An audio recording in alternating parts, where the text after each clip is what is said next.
Hey everyone, it's Jen. Thank you so much for joining me today.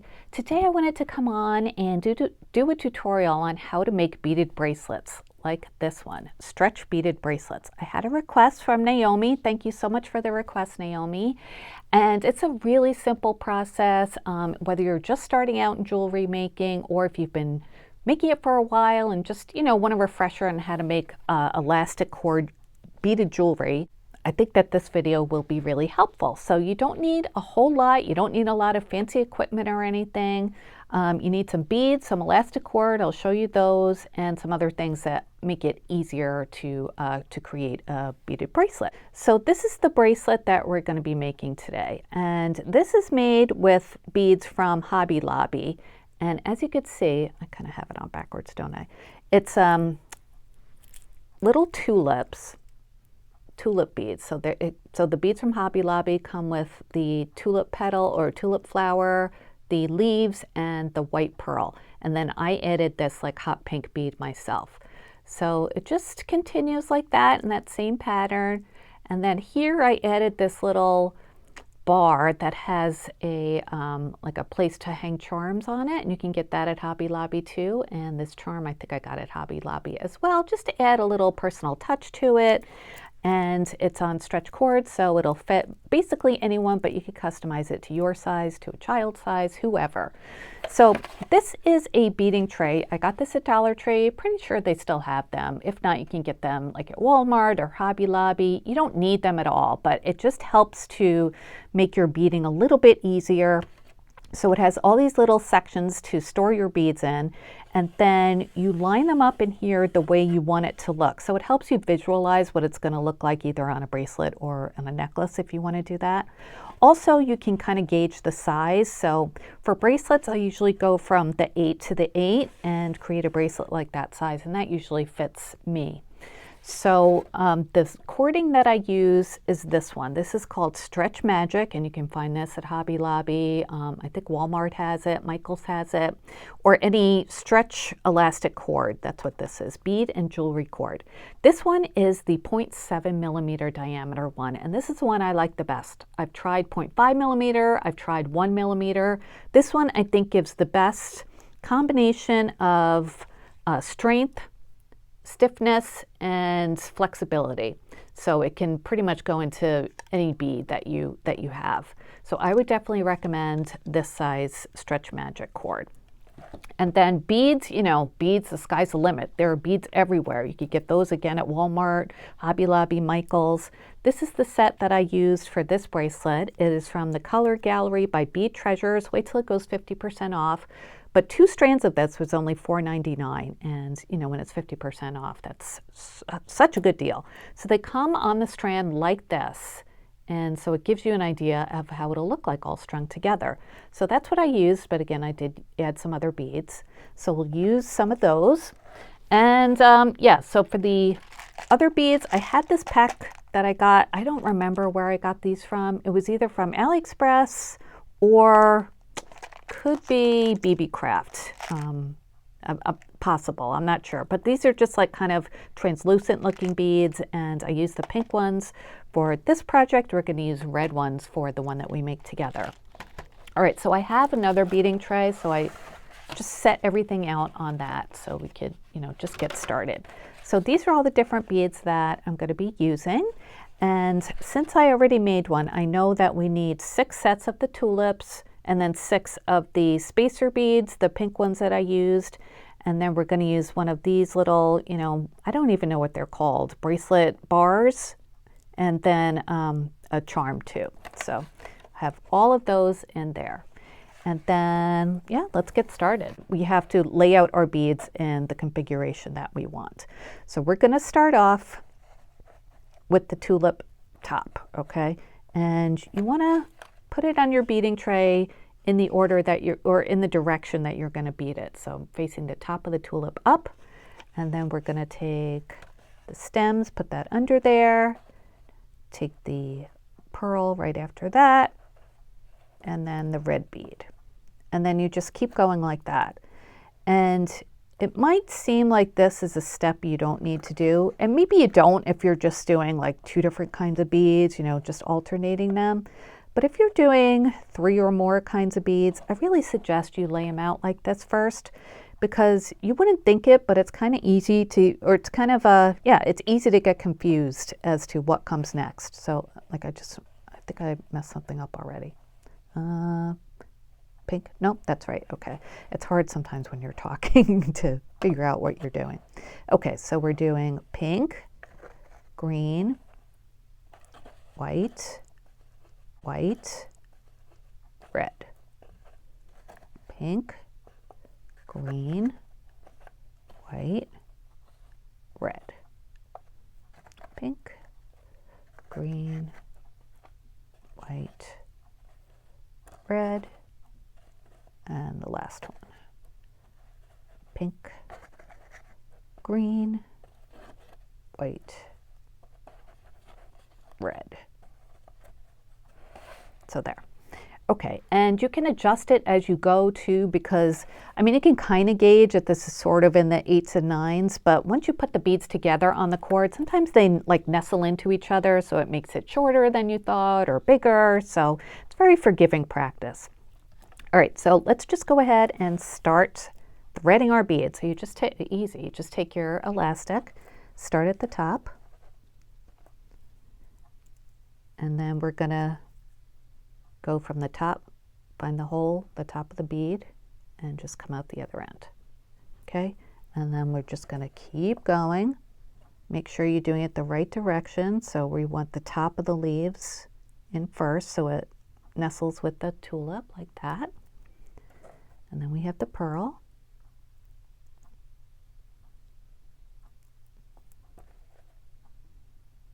And then the red bead. We'll just do one more and then I'll do the rest off camera. You don't need to see all this. I think you get the picture. But it's very relaxing. You know, it's fun for kids to do because they could lay out all the beads that they want, and you could give them this tray and say, here, you know, go from whatever 6 to 6 for a child maybe, and, you know, lay out your bracelet the way you want it to. And I've done that before with my nieces, and they had so much fun going through my beads, picking the ones they like, making little gifts for their friends too, you know, depending on their favorite color. And there are just so many fun beads out there. They don't have to be expensive at all, you know. You could just look in the kids section at Michael's and pick out some beads for them. They could pick out their own. It's a fun activity. So if you do it with kids, then pretty much the only thing you have to do is tie it at the end, because you want to make sure it's a nice strong knot. But I would have my nieces, you know, put theirs together. They strung them themselves. And then when they were done, they'd bring it to me and I'd do the knots for them. And then they had bracelets. And, you know, we spent an afternoon one day just making a whole bunch of bracelets. All right, so I'm going to do the rest of this and I'll be right back. So I've got everything strung, and I know it's going to fit because I made this one, but if you're not sure, just hold it up to your wrist like this. Do it over your beading tray in case something spills, and just make sure there's like a gap. There's enough for, you know, your hand to go through and stretch it out a little bit once you're putting it on. All right, so we have that, and then I'm just going to go ahead and tie a double knot on this first end, on the loose end. So you just tie one knot, leave a few inches at the end just so you have enough room to tie the whole thing, and just pull it tight, okay, after you tie it, and that really makes it a nice knot. So I'm going to do that twice.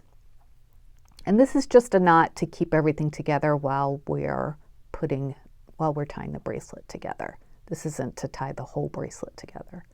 Does that make sense? Oops. That knot didn't go on the right spot, so we'll make another one. Okay, so we have a double knot there. There's just an extra little knot. You see that double knot? Yeah. Okay. Yeah. Okay. I'm going to keep stretching it. Stretch, stretch, stretch. Pull and stretch. It's not going to break. And if it did break, then you'd rather do it now than while you're wearing it and beads go everywhere. I've been making bracelets for several years. I've never had one break. And I just keep stretching. All right, so we did that. Going to slide our beads down, And then we're gonna, let's see, let's cut off this other end here. And again, give yourself a hearty, healthy few inches. Okay, so we have that. Yeah, it's a little, you know, you waste a little bit of it, but it's better, it's easier to do it this way. And now we're gonna add this bar. And I just like how this looks. I like to be able to add a charm. It's just a fun way to customize it. You don't have to do this at all. So I'm just adding this to the end. We'll add the charm on after. Okay, so this is our whole bracelet. So now, all right, now is where we're going to tie the knots to hold everything together. So just slide the beads down to that first double knot you made. Okay, so you have this. Take your bracelet and tie a knot, just a regular old knot. See, the knot's going to be between our bar and that red bead. Okay, so we have a knot there. That's just that extra one from before. Ignore that knot. All right, and then tie another one. So you have a double knot over your beading tray. All right, so we have our double knot there. Hold on to your bracelet with these fingers and then pull and stretch. Pull and stretch from both ends. Okay, it's not going to break. Pull, pull, pull, stretch, stretch, stretch. It's kind of fun. We're going to do one more knot after, actually 2 more knots after this. Okay, then we'll do another double knot.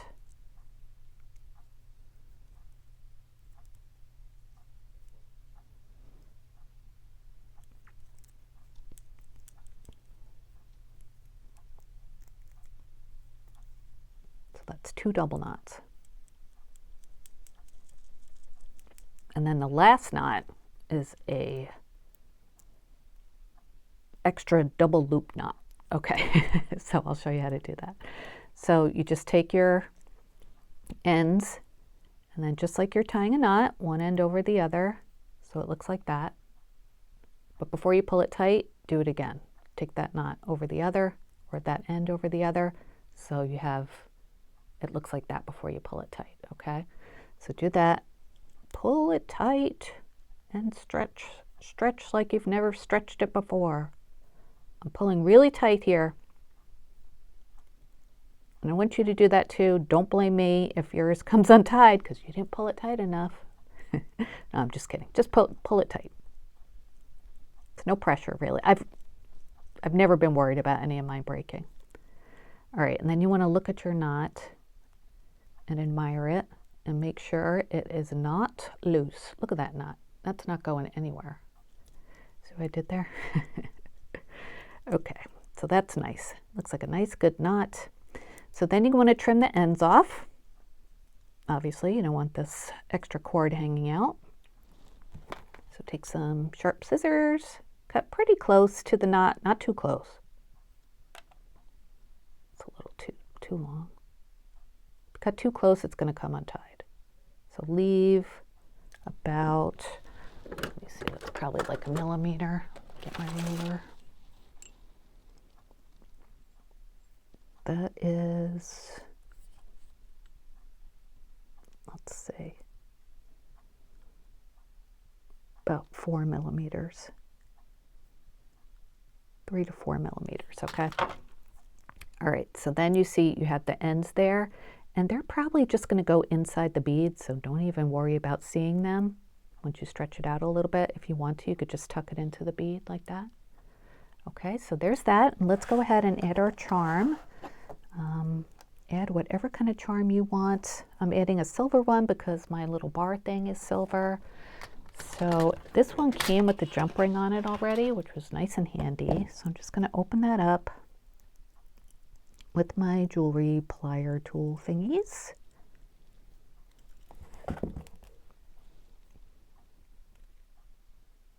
Like that.